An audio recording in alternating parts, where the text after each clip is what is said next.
Bacon i Dolgoch. The old lady drives to Dolgoch. Troyn-on-Sea, Meirionydd, North Wales, where long breakers pound the grey stones into shifting shingle around the yellow sand.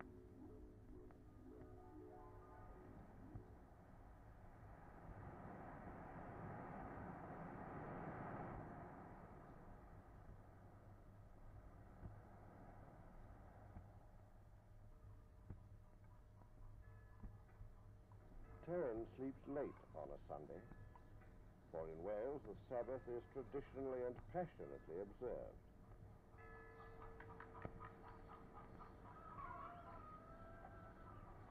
But over in the engine sheds at Pendray, another old lady's being groomed for a very different service this Sunday of summer sunshine. Locomotive number 1 of the treasured narrow gauge railway, the Tylwyth Lyn Railway, that's never stopped running since 1865.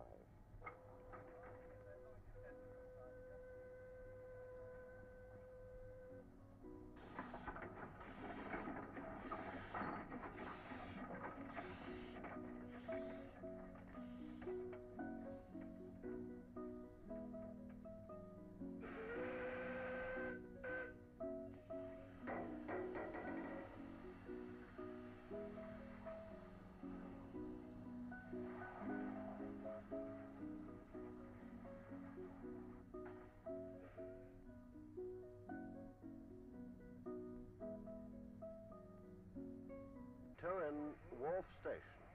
It really was a wharf once, where the slates from the quarries were shipped into the mainline trucks of the Cambrian Railway, later to be merged with the Great Western Railway, and now, of course, the western region of British Railways. But the passing trains still salute the little Tylwyth Lyn, and with courtesy as befits an old lady, locomotive number 1, Tylwyth Lyn herself, graciously, if hoarsely, whistles back. In the booking office, activity increases.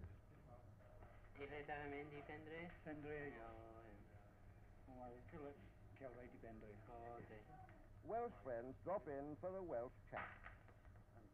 Coach parties begin to arrive, and unruffled, smiling, manager Harold Parker and his staff cheerily continue to cope, issuing tickets by the trainload and information by the smile. For Tylwyth Lyn is a friendly railway.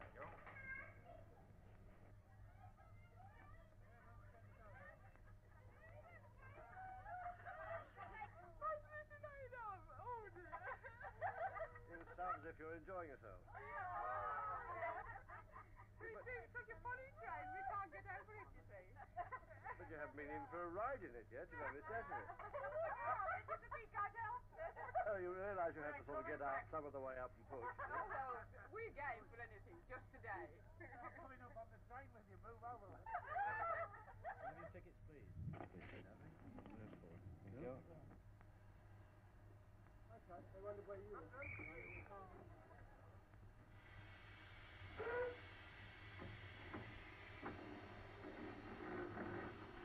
And with all that laughter, a very full train leaves with a cheer from the crowd, and off they go from Wharf Station.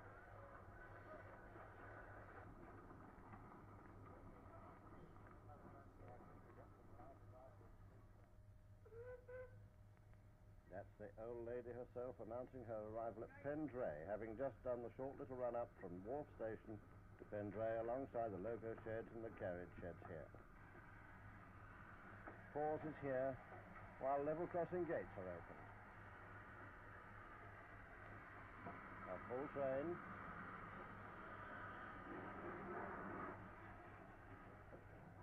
A very full train.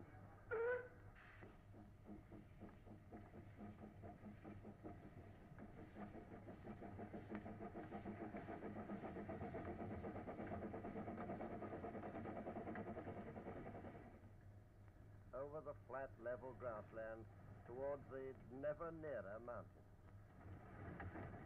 To Brynfast, once a spa but never famous for its waters, with a loop where Edward Thomas exercises the gentleman's prerogative and waits for the old lady.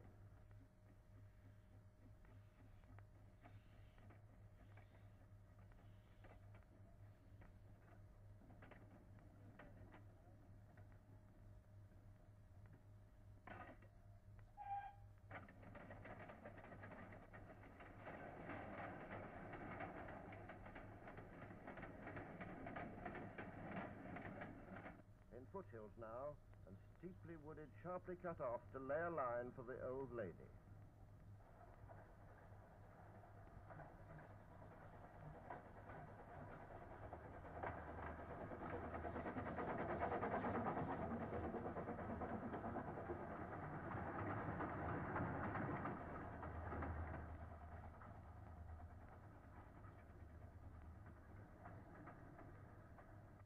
Here's the old lady with a heavy train just reaching Dolgoch. Through the trees she comes, lit by the shafts of sunlight, rocking slightly onto the bridge, the viaduct, 75 or 80 feet over the falls, puffing under the footbridge.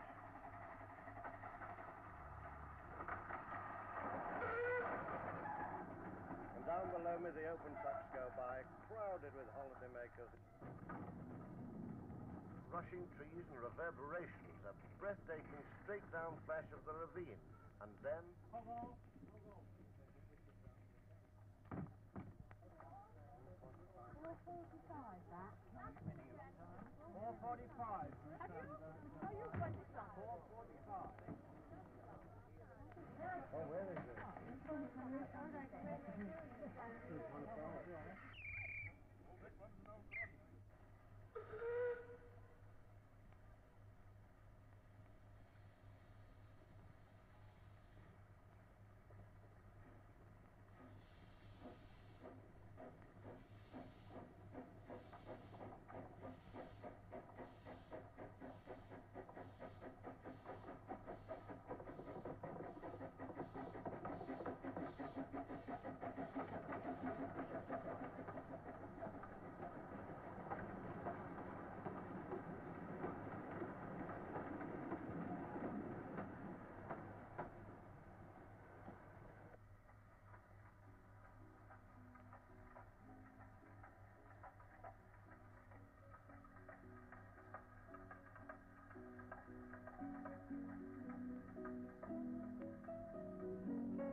Dolgoch is a gift.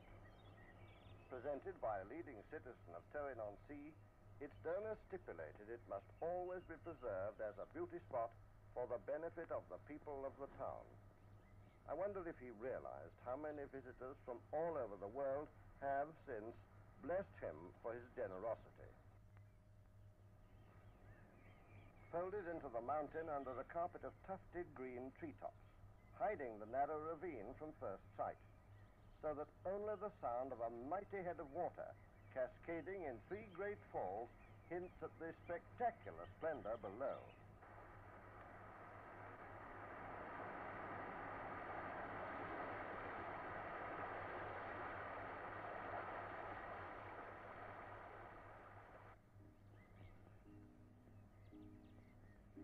Dolgoch. Sheep seek the shelter of its shade. Birds the sanctuary of its tall trees. But for the trout in the lower pools, there's always the dangerous lure of the fisherman's fancy fly.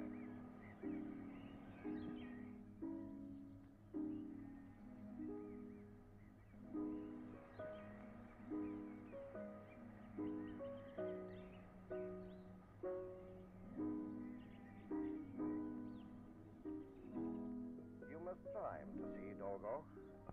Steep stairways of natural rock, and tramp along many sloping paths, cross rivulets by slate stepping stones to find the full fragrance of its fern and bracken, the dappled gold beneath the trees, and always within the sound of leaping water and the song of countless birds. Oh, Dolgoch Falls, pride of Towin Town, and no wonder. It's simply perfect, worth every foot of a long climb and every single beat of perspiration and puff of my breath. Just the place. No wonder people ride up on the old lady to see Dolgoch Falls.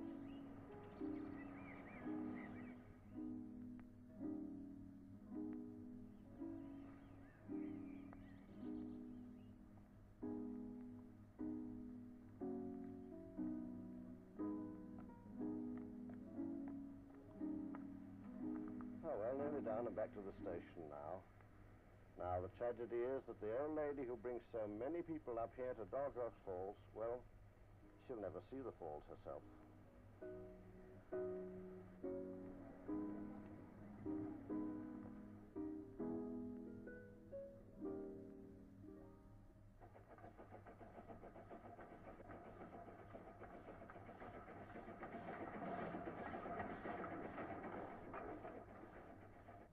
Today, the line only goes as far as Abergynolwyn. Perhaps one day the Society will achieve its ambition to open up the rest, perhaps for the centenary in 1965. And the now abandoned quarries take a new life as the curious and adventurous find a new playground in the ruin of the ancient monument to 19th century enterprise and craftsmen. There's the old lady, a little in. She's run round the train and waiting in the loop now for the road to run right back down to Wharf at Towing. Here's the second train coming in.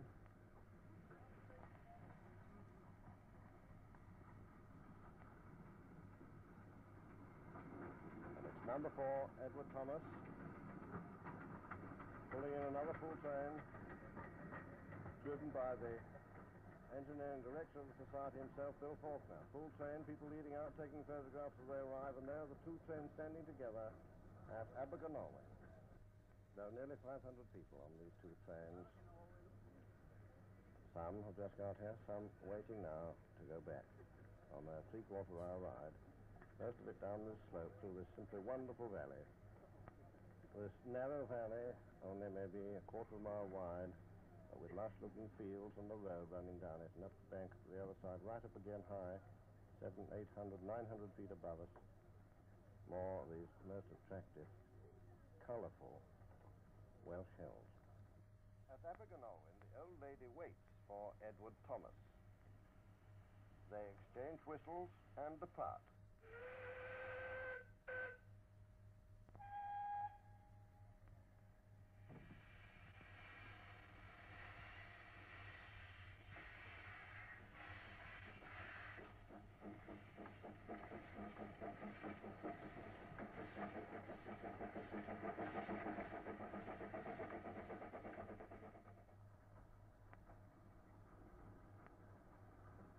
So the old lady sets off on a fairly gentle run down for the 7-odd miles down back to Wharf, and then she'll run back gently for a half-mile into the sheds for the night at Pendray.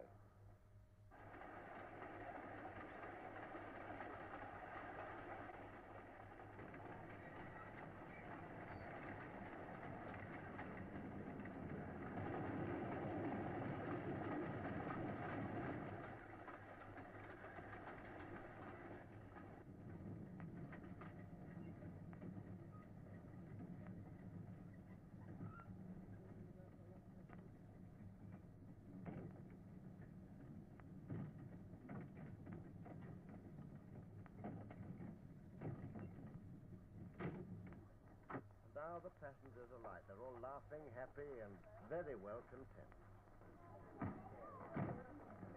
The Towing Town Band goes swinging by to add a jolly note to a joyous day well spent on the friendliest railway in the world.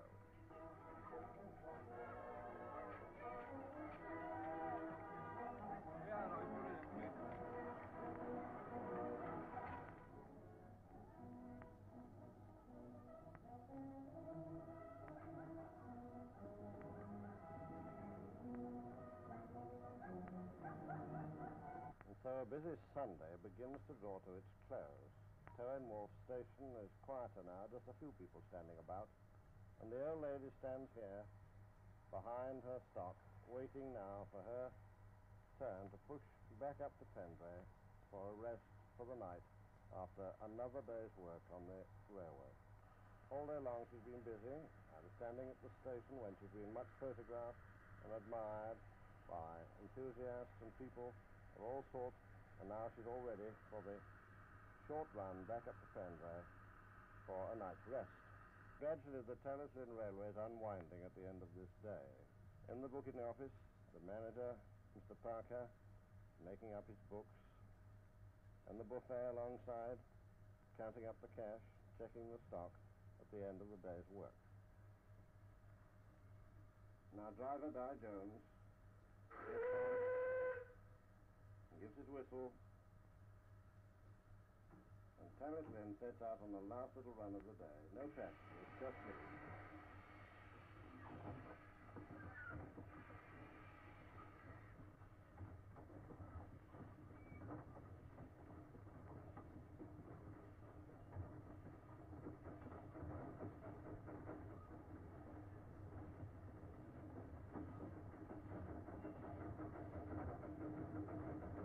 Away now from Wolf Station, under the road bridge.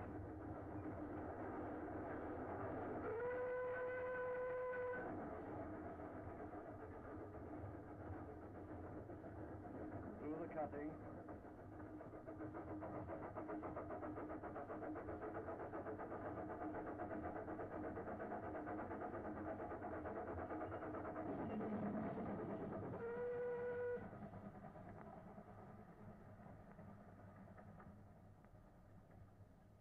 So we draw slowly into Pen Bay.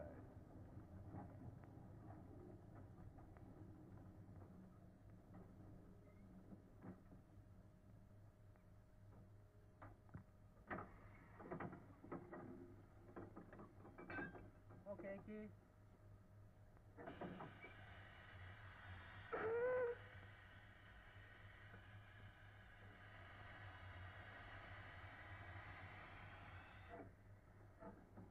The old ladies push the stop that she's been working today into the loop at Pendray and runs back onto the main line.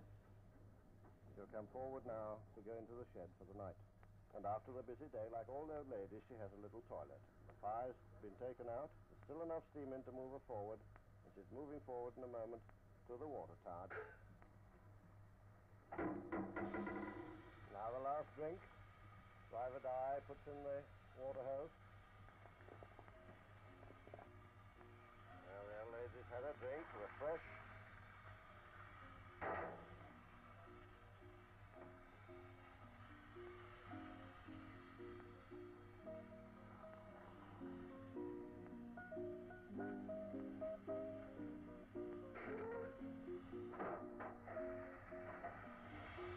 And with a final toot as if to say goodnight, the old lady drives slowly and gently the few yards into the engine shed. As she stops. Good night, old lady.